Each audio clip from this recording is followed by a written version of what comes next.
Welcome. Thank you for joining us this evening. We're excited to talk with you about the history of baseball in Bayfield specifically. I'd like to thank our program sponsor, the Apostle Islands Historic Preservation Conservancy.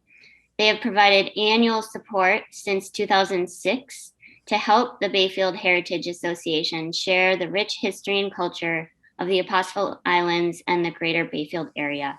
Thanks also to each of you who have contributed. Your donations help us provide a variety of rich educational content free of charge. And I'm sure all of you have met the infamous Bob Nelson. Bob is a lifelong Bayfielder and amateur historian, although I would say not so amateur. He knows a lot about our area, and it's our pleasure to hear from him tonight. He's going to introduce you to baseball in small town America. You will travel back in time to meet Bayfield's teams, fans, and critics through photographs and newspaper articles dating from 1878 through the 1940s. We hope that you thoroughly enjoy this presentation and leave feeling as though you were at the baseball diamond. Hi, baseball fans and fans of Bayfield history. Pictured is the 1910 baseball team, a semi-pro team that perused the Bayfield area back in that year. Included in this slide are, in the front row, a young gentleman from Red Cliff by the name of Irby Day. Sitting next to him is Hilliard Batan, and his son next to him, the bat boy, is Hilliard Batan. Sitting next to him is Dodie Batan and Roy Southmaid, sitting right next to the bats. In the back row is a gentleman named Hessing. That's the only name that's printed here. Next to him was a Bayfield phenomenon that grew out of that area. His name is Georgie Gordon. A great pitcher in Bayfield was Douglas Knight, standing next to Jim Long, who was the manager. A gentleman by the name of L. Bounty played that year. And on the far right is a young man by the name of Harry Arsenault. Before I start the slideshow presentation, I would like to thank the Bayfield Heritage Project Overseers, Executive Director Megan Boyle, and Bayfield Heritage Association Archivist Bill Gover, Board Member John Klungnes, and BHA volunteer Tony Jeanette for professional input. As you all know it by now, I am Bob Nelson. As a kid in the 50s and 60s, I played sandlot ball across the street from the then Otto L. Keene Fish Company, now Quidine Fishery. Played high school ball there, and when Bayfield had a reconstituted city ball team here in 1969, I played third base for us bums in those days. In my small town, upper 13 baseball stints came to an end from 1982 to 1984 when I managed the Bayfield Lakers team. Our team was 89-13. For the sake of time management and brevity considerations, I've created a mini sequential timeline.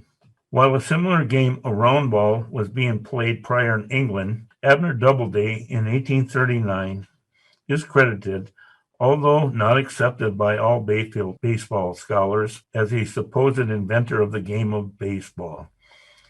First played in a cow pasture in Cooperstown, New York, the game was later to become the national pastime of American men and women, then yearning for recreational and professional ball team participation opportunities. By the 1840s, Bayfield historians declared that baseball was being played in sandlots, cow pastures, empty lots, streets, and diamonds around cities in the United States, and basically while governed by no set of rules. Then in 1845, a gentleman by the name of Alexander Joy Cartwright developed the rules of the game, most of which are in play today. In 1946, the first recorded game is played by the Knickerbockers Baseball Club of New York City, including Cartwright's own team, and the New York Baseball Club. By May 29, 1848, Wisconsin is granted our statehood status. And on March 24th, 1856, the Bayfield town site is under development. In 1869, the Cincinnati Red Stockings became the first professional team with paid players. Now, the earliest reference to baseballers in the harbor cities is noted in the March 28, 1878 Bayfield Press, where it was written, "Baseball is now all the rage." So, Bayfielders soon became enamored with this wonderful game of pitch, hit, and catch. That the good players were highly recruited, the great players were actually paid. From the running press accounts that followed teams religiously, baseball was a larger drama than just one team versus another. It was a communal experience that played out on weekends and mainly on Sundays. The games were often referred to locally as town ball, although other names such as round ball and baseball were also used. Earliest teams played their games at the Flats Field, presently the waterfront area on South 3rd Street, Block 107, and then adjacent to the R.D. Pike sawmill. Bayfield Heritage Association board member John Clugnas now recaps the snippets written for editor Hank Bayfield in the Bayfield Press, 1878. 20 March 1878. Baseball is now all the rage. A club with a first and second nine has been organized, and every afternoon the boys are all practicing. A lively match may be looked for as soon as our neighbors down the bay get up the club. Bayfield Press. 27 March 1878. The first match game of baseball of the season came off last Saturday between the Evening Stars and the Zephyrs. Only 3 innings were played on account of a snowstorm coming in. Score 8-5 in favor of the Evening Stars. The game will be repeated next Saturday afternoon. Bayfield Press. 24 April 1878. Our baseball club is about played out, the boys all having gone to work. Some of those who are still here, however, say that if the Ashland boys would only send up a challenge, they could still scrape up a night that would be hard to beat. Bayfield Press. 1 May 1878. A game of baseball was played last Saturday in which several gentlemen of the Ashland Club participated and showed by their fine play that the best thing the Bayfield Club could do would be not to send a challenge to the Ashland Club until they get into a little better practice. Bayfield Press. Depicted in the painting that I painted here for purpose of this event, I show Bayfield playing a baseball game with the batter and an umpire and the catcher kind of looking at the umpire. The score on the board right now is Bayfield 10, Visitors 0. Behind there is the old R.D. Pike Mill overlooking the Schwamigan Bay. In the March 29, 1912 Bayfield County Press, Curry G. Bell, the editor then, stated, "Bayfield fans are rejoicing over the tidings that this city will have one of the fastest and best baseball teams ever to wear the Bayfield uniforms." On the list, we find Douglas Knight, the best first baseman in northern Wisconsin and formerly captain of the Wisconsin University team. Royce Southmaid as a fast shortstop or second baseman, he was the best one could desire. Pitcher George Gordon, that wizard of the Heaver's Mound, who also demonstrated in past reformers that he is a comer in the image of the Christy Mathewson type. Nelson Brigham, without doubt, is the fastest and heaviest center garden guard outside of the big leagues. And that old-timer and fun Gordon, a pitcher in some class, has his name on that list. This is from the 20 years ago column in the Bayfield Press, April 4th, 1940. In the July 1934 Bayfield County Press, the headline stated, "Baseball Booster Day at Madeline Island." One of the biggest baseball games of this year will be held at Madeline Island, July 22nd, on Madeline's Booster Day for baseball. A 5-inning preliminary game will be held. It's Burtness Helldivers versus the Superior Old Timers. This game will be called at 1:30 and will be followed by a real thriller, Bayfield City team versus Madeline Island. David Bancroft, former captain of the New York Giants, will be in the Madeline Island lineup. The preliminary game was played by the Helldivers versus Superior Old Timers, with the Helldivers the victors. The Island team sadly won the second game, and the Bayfield irrigation went down to defeat. Community-wide pride and fanaticism prevailed. The good players were highly recruited. The great players were paid. Businessmen secured the teams, collected support from merchants, and charged admissions. Reduced prices were offered on the freighters and train lines that transported Harbor City rooters and players.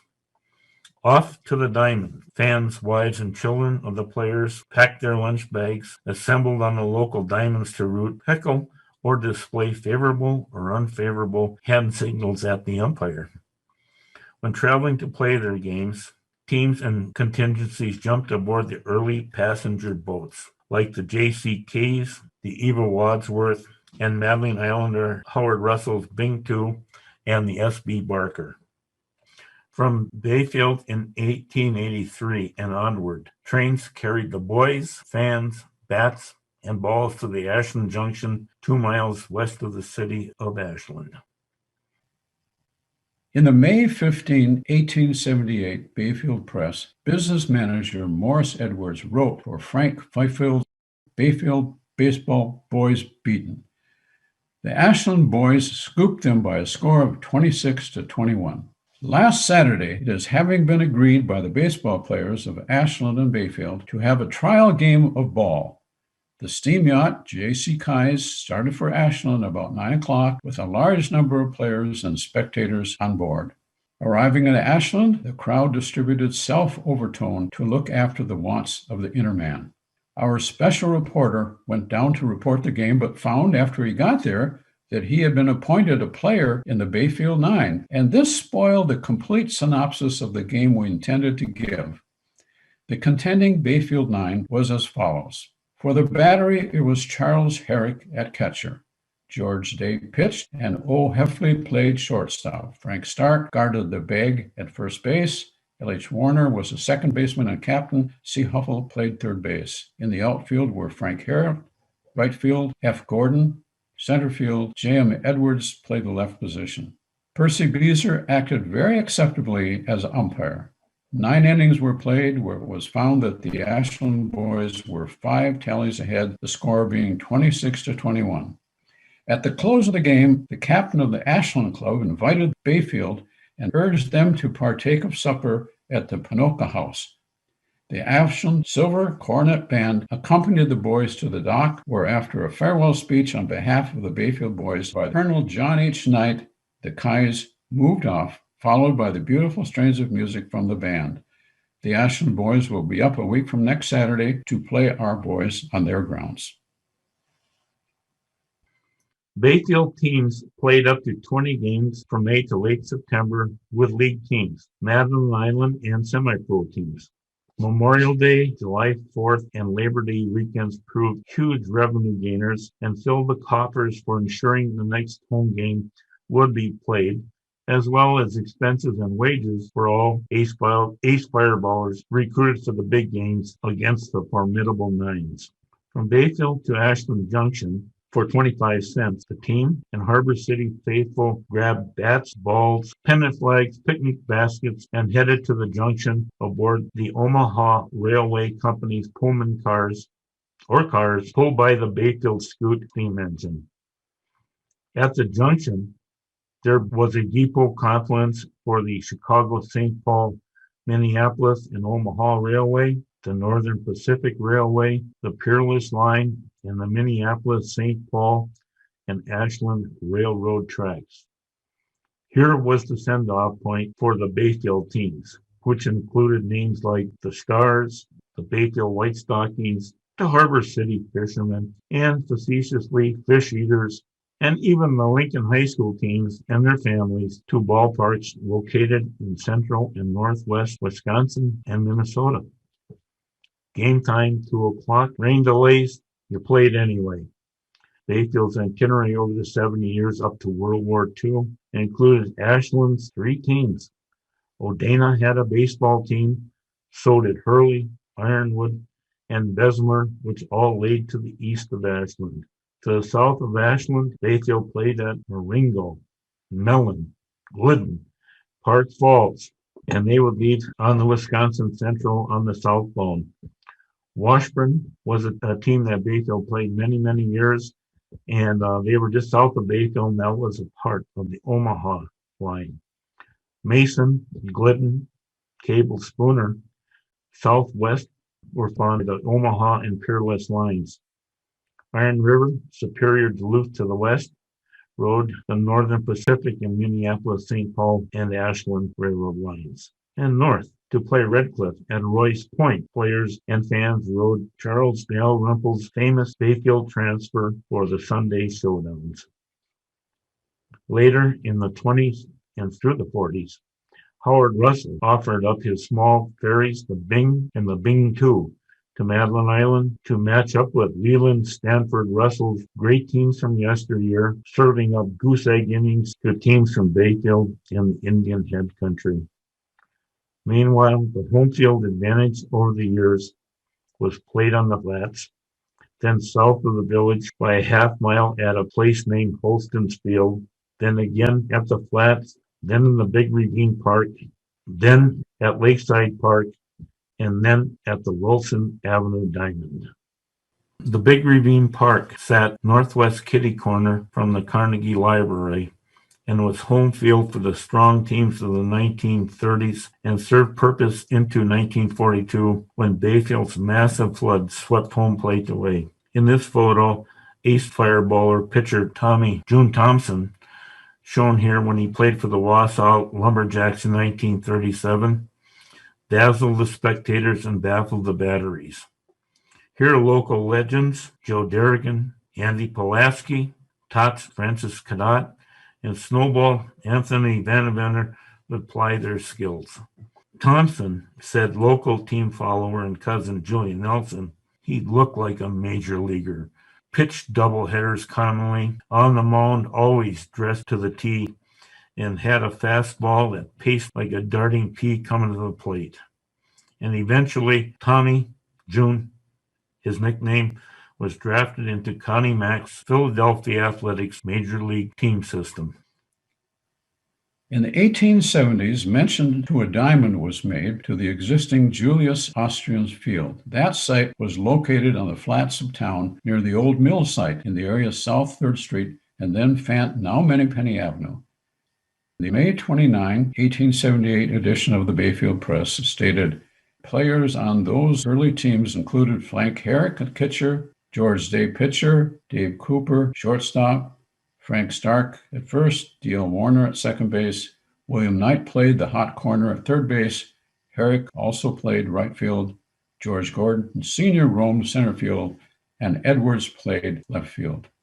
The June 7, 1884 edition of the Bayfield Press stated, the Harbor City Baseball Club has commenced the work of putting their grounds in shape for the summer campaign, and in a few weeks will be ready to accommodate any club on this lake that feels inclined to try their mettle. On April 30th, 1909, the Bayfield County Press boldly prints, we will have a ballpark.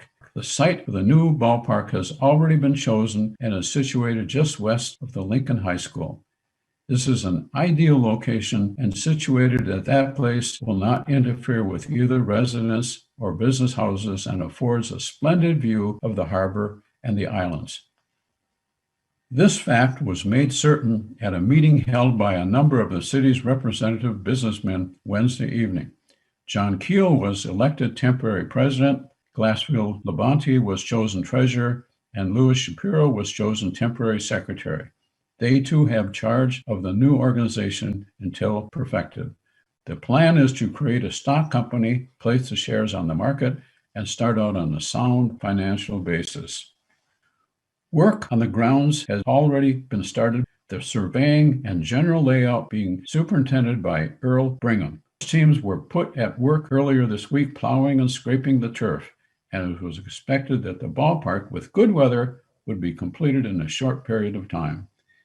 The diamond will be the fastest in northern Wisconsin. It will be of clay, well packed and rolled, as level as possible. A fence will be erected in the grounds on the grandstand and bleachers built. From the press perspective, the ballpark construction and completion was indeed welcome, and that the rooters were living in great anticipation of seeing some excellent baseball games this summer. They have had every reason to believe that the city will turn out the strongest and fastest team this summer that has ever donned a field uniform since the days of old Captain Garner and his team. All teams circa 1964 until 1974 played on this diamond, located next to Hulver Reiten's boatyard and where the Bremer Bank now resides. Here, old friend Jimmy Clark would pull up with his bandwagon concession stand and play Take Me Out to the Ball Game while selling pop and chips. Coached by Jiggs Lamourie and Don Silas, players associated with these clubs included Michael Bonney, Billy Basney, Bob Lynn, and Washington Island Hall of Famer Vic Goodlett, the brothers Melvin and Frank Gordon, Denny Harris, Bobby Gustafson. Some Coast Guard men actually filled in at times, and here's where I played my ball for the city team. The diamond, also considered as part of the former Flats baseball diamond area, at one time was a swamp area. This status quickly changed. The Thursday, September 6, 1951, Bayfield County Press headline read, "Tons of sand loosened by the flood inundate most of the business area." On 27th of September 1951, the Bayfield County Press further reported that the Bayfield City Council, meeting in a special session last Monday, voted to remove the excess sand from the ballpark ravine and deposit the sand in the low spots on the flats area.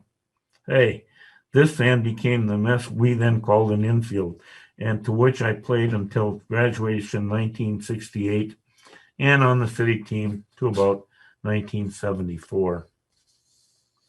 The former Lakeview Park property, now owned by the school district, decided to build a new diamond, and this became the site for future city baseball teams and those I managed from 1982 to 1984. While high school games are still played at Lakeview, future teams dropped from the Upper 13 Baseball League in 1986. If you take a quick look at this photo, you'll see Jack Revoir is playing with the Ashland Baseball Club in 1901. He was considered a ringer, and the arrow points specifically to him. From 1899 to 1903, fans from all regional ballparks came to the Flats or watched this magician on the mound. His name was John Jack Revoir. Long about 1898, a young man was raised near Ironwood, Michigan, and was seeking employment and found work in a local hardware store in Bayfield. Little did the Harbor City folks know of this amazing baseball talent this left-handed fireballer had ready to fire away at the batters. Jack was extraordinarily talented, and in a time where ringers bounced from team to hurl their skills for cash, Revoir, the ringer, pitched on various Chequamegon baseball diamonds, not only for Bayfield as a mainstay, but was called upon, as in this photo, on Ashland's crack 1901 state champion semi-professional baseball team. I now turn to John Clugness again to review this story hot off the press. The writing style in 1900 certainly is much different than the opine writers of today. From the Bayfield County Press, July 29, 1899, transcribed here verbatim, is an account of ace fireballer Jack Revoir's first game for Bayfield versus Ashland. "The fishermen and ore trimmers matched their skill," read the headlines for the state. In an excerpt from Bayfield County Press, it is noted editor Curry Bell or his reporter, where the paper refutes the game summary analysis provided by the Ashland News and states, "The Ashland News freely credits their boys with touching up our idolized and self-estimated mighty twirler. Well, we all appreciate the ability to refute the self-estimation clause, but if they think they hit Revoir freely, all we can say is that our opinion of freely is small. But then perhaps 2 hits in 9 innings is doing pretty well for them. Verily, the Ashland News uses small boy's logic when it roasts our starting pitcher in the first part of its article, and then winds up acknowledging defeat to what it calls a one-man team and denoting the same pitcher as the man. That certainly a man who can defeat that team, combined with hornswoggling skullduggery of 10 men by a score of 8-4, is not to be overlooked. In other words, the News is piling up bouquets for its players. More fans turn out than ever before. The rooters, for all exempt from frogs in the throat, and all who came more confident of seeing locals administer easy to the oar trimmers. Some even wagered on a shutout, but for a couple of errors it would not have been unlikely. The locals presented a handsome appearance in the time, and with their new maroon uniforms were cheered as they took the field. It was the same old story with Revor, as his speedy link to the plate quickly disposed of 3 in succession. When the home team went in, they scored 4 times through some poor playing on the other side. After that, they played shutout with the Garland City until the 6th inning when Scott scored on a wild throw to third. With a few exceptions, the locals played a good game. Gordon regaining in an earlier error by making a difficult catch on third. The catcher plate had bad luck as throwing was concerned, and on a brace of wild throws was where Ashland made their scores. Those who talk baseball have awakened to the conclusion that although Bill Packard did not recently pop up as a ball player, he is no has-been. He whacked the ball for 2 bases and covered first to perfection. LeBeau demonstrated to the grandstand that he has a good eye for capturing high sunballs, as well as for making phenomenal running one-handed catches an inch or 2 from the ground. The last instance was a pretty piece of fielding, as has been the lot of anyone here to witness. Harrington looked ill and certainly was in poor condition to play. He was nevertheless in the thickest of the game, having to his credit a large number of putouts and 2 hits. Revor struck out 13 men, offering 2 hits, 1 dead ball, and 1 base on balls. Bayfield County Press. In the September 29, 1900 Bayfield County Press, the snippet read, "Ace fireballer Jack Revor, Bayfield's star pitcher, in all probability will leave here next season and enter the American League. His astounding performance for Bayfield at Duluth last Saturday surpassed the expectations of his most enthusiastic friends, shutting out a combination of the best batters in the league and pitching a winning game against the same on Sunday had his support not failed him." On January 5th, 1901, the Bayfield County Press states, "Jack Revor, the mainstay of Bayfield baseball teams for the past 2 seasons and the best pitcher in the Northern Peninsula, will pitch in the big league of the coming season. Charlie Comiskey of the Chicago team has sent a contract for him to sign, offering him $150 per month and all expenses paid. The team will commence playing sometime in April, and the first trip will be through New Mexico." The press says, "We have always predicted, since John pitched for Bayfield team 2 years ago, that it would not be long before he would be in the big league. John is a star pitcher, and during the past season's work, made a record for himself that brought him into prominent position with the big leaguers. And the result was that the Chicago, Milwaukee, and Minneapolis teams were all after him. We are glad to learn of John's reward and wish him success." On September 19, 1935, the Bayfield County Press brings to Bayfield attention that John Revor, 59 years old, former baseball player of Bayfield, passed away at St. Joseph's Hospital in Marshfield, Wisconsin, last week, according to word received by friends here. He was a resident of the Bayfield team from 1898 to 1903, and while here, he was one of the most prominent members of the local ball club. It was in 1900 that he signed with the Chicago White Sox, and following spring training, he was farmed out to the Pacific Coast League. Well, he refused to report on the coast and consequently ended his major league affiliations. After he moved from Bayfield, he played professional ball with the Marshfield Club for many years. One season he spent was with the Park Falls aggregation and 2 seasons with the Ashland Ball Club. Funeral services were held at St. Joseph's Church at Marshfield last Saturday morning. End of the obituary.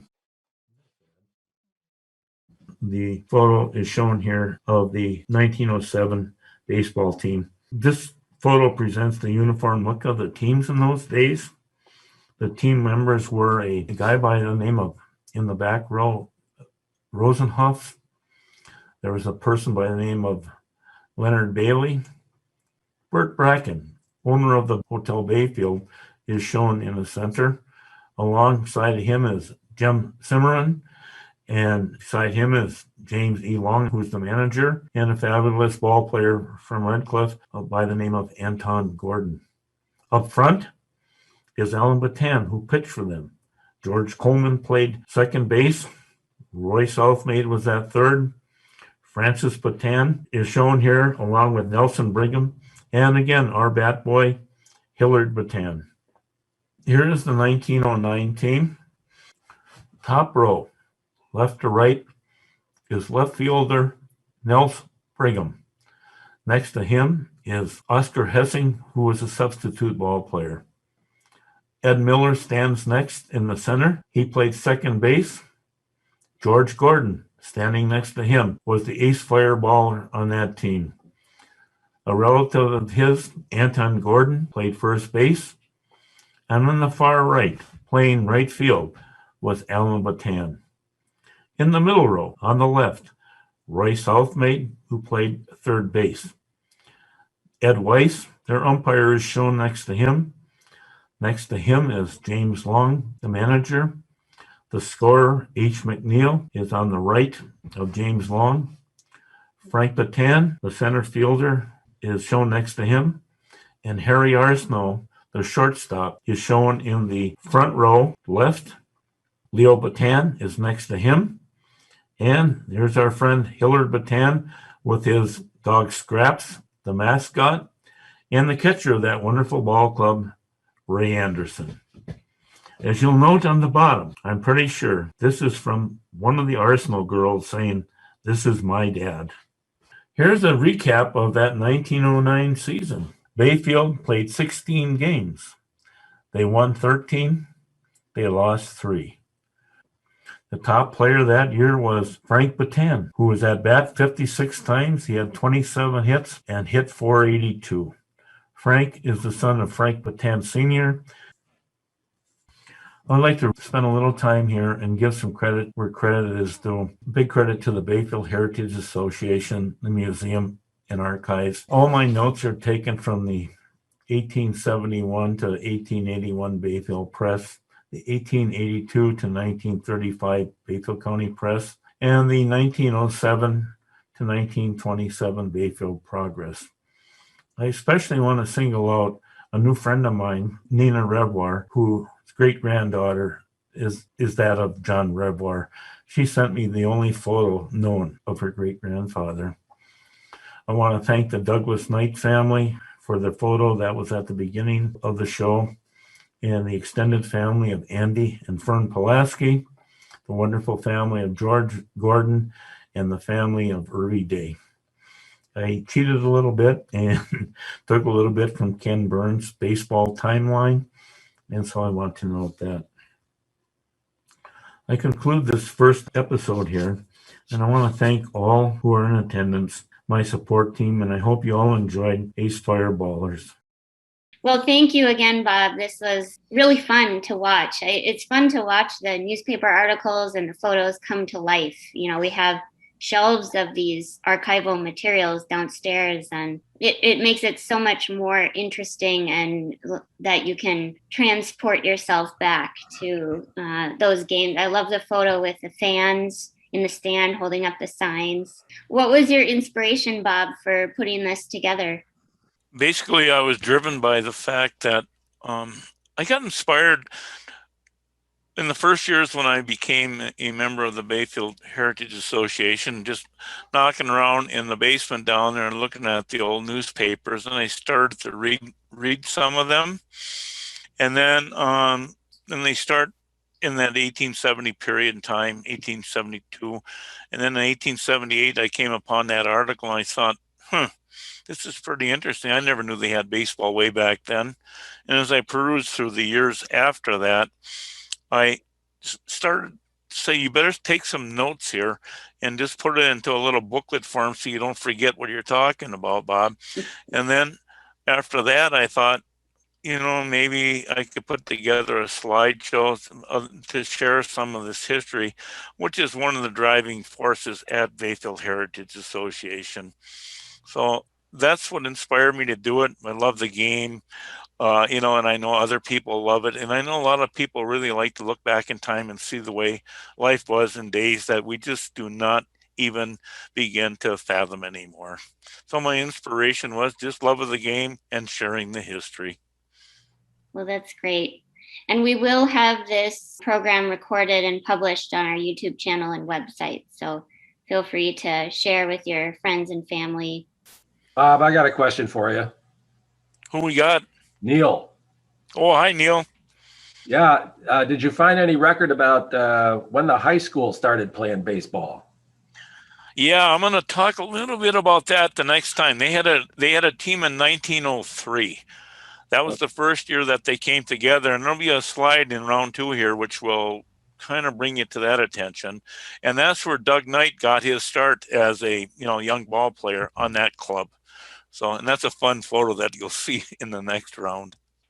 Bob, Robert Stark, it was fun just to see my grandfather in the early days there played first base. It was fun for me.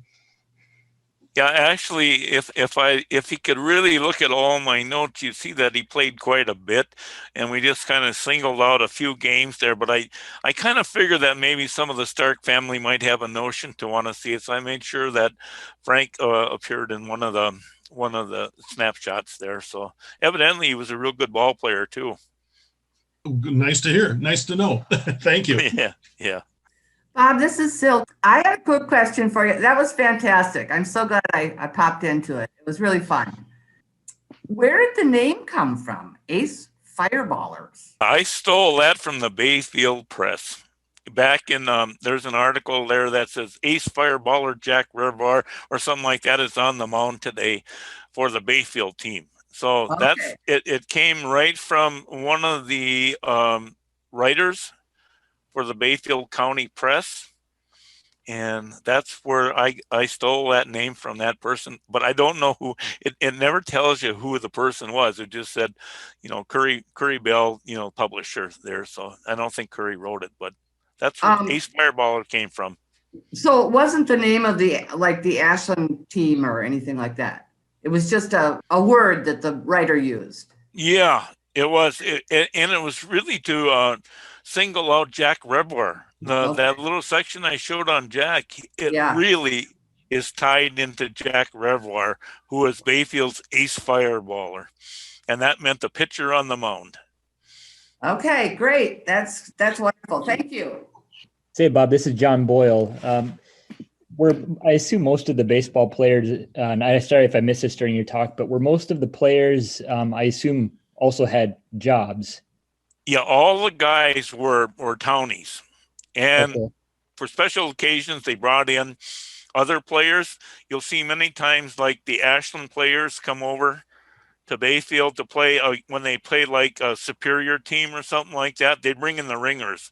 The same thing I noticed many times where the Bayfield players sometimes jumped on the Madeline Island team and vice versa. You see Lee Russell in Bayfield. You see, Irvy Day catching over on Madeline Island. But all these guys were local guys that worked in the mills. They worked in the shops in town. They were fishermen. The Bataan boy, there was a lumber baron in the final days. So they were all just working class people that put on that uniform every Sunday afternoon. Sure.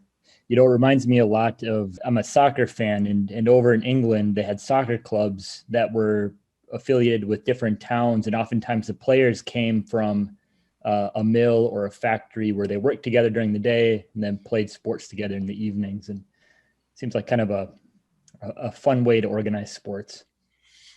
Can you imagine, John, how much fun it would have been in the old days to get all fired up on Saturday night? You know you're playing a good team on Sunday. You run down to the depot in Bayfield, and you hop on the train. All your relatives are there. Your fans follow you. You take the scoot over to Ashland, and from there you go to Duluth or Superior, or they play down in the Twin Cities once in a while, and then over into Michigan. The fun they must have had riding those trains, and then they'd have a picnic every day at every ball game. It was really a social event that went on Sunday after Sunday, up to 16 times a year in the local parks throughout the Northwest up here. Just a wonderful period in time. Yeah, I would say so. So what changed all of that, Bob? Was it just the growth of professional sports, or? I would suspect that town ball played very heavily in Bayfield until World War II.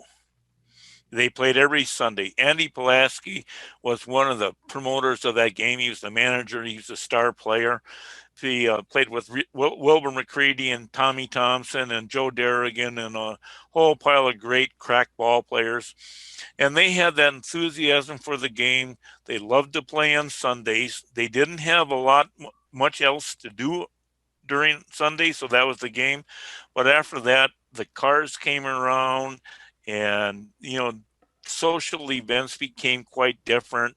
They no longer had a ballpark in Bayfield, and it just kind of went south after that period in time. So I think there was the interest levels waned a little bit in cars and motors, riding around like that. It just was a different world. So they had much else to do on Sundays besides church and baseball. Sure. So I was talking with my mom, Karen Pulaski, and she said that my grandpa Andy would drag her to the field, that picture of my grandpa coming into home base there, and they would go to the field every chance that he could get to get there, clean up the field, work on that. And she would pick rocks for hours, she said. Andy was a real mover and a shaker. Not only did Andy, he started out in Bayfield. He owned Andy's Market. He came into that business. And but part of his love was on the diamond too. I remember him and Andy and my dad and Russ Valentine, probably Ernie LaPointe. They used to go to Milwaukee and watch the Braves down there. And the year they won the pennant, they were all gung-ho over that. And Andy was just a big promoter of the game. He took it to heart. He managed the teams. He played on the teams. He starred on the teams. He was an athlete that probably was as good as anybody that ever played in Bayfield. Thank you for telling me that. I also can tell you that my Uncle Norman used to drink beer with him after the night of the game. He loved his beer. Yeah, Norman say Fern would get so mad at him because he'd sit out there after about 1 to 2 o'clock in the morning looking at the flat field there from their house on Cooper Hill. Speaking of shenanigans, Bob, didn't you have stories of some of the baseball players being put in the old city jail? Yeah, well, you made sure you wanted to win on every Sunday. And the star players oftentimes like to participate on Saturday nights a little bit too long. And they were hung over and they couldn't, they weren't really up to snuff for the ball game on Sunday. So the remedy for that is that the city police officer would pick them up about 9 o'clock for some misdemeanor or something like that and say, you need to sit up in the city jail now tonight so we can use you on the diamond tomorrow. And I won't mention any names, but that happened more than once too. There were a lot of really good ball players here. And I think quite a few of them sat out in the evening in the Hooskow there so that they could participate well on Sundays. Sounds like some colorful characters. Oh, they were. They were just a wonderful bunch of people. Salt of the earth. I have a quick question. I heard Bobby Gustafson's name. Is that Bobby from Port Wing? No, this is Bobby Gustafson from Bayfield here. Okay. But I remember playing the Gustafson boys in high school Billy Gustafson was a real good ball player up out of on the South Shore High School team. Okay. I want to thank you all for attending tonight. It was a good time for me. And like I said, I just want to get the people's names out there so that they're never forgotten. Thank you all so much for joining us this evening.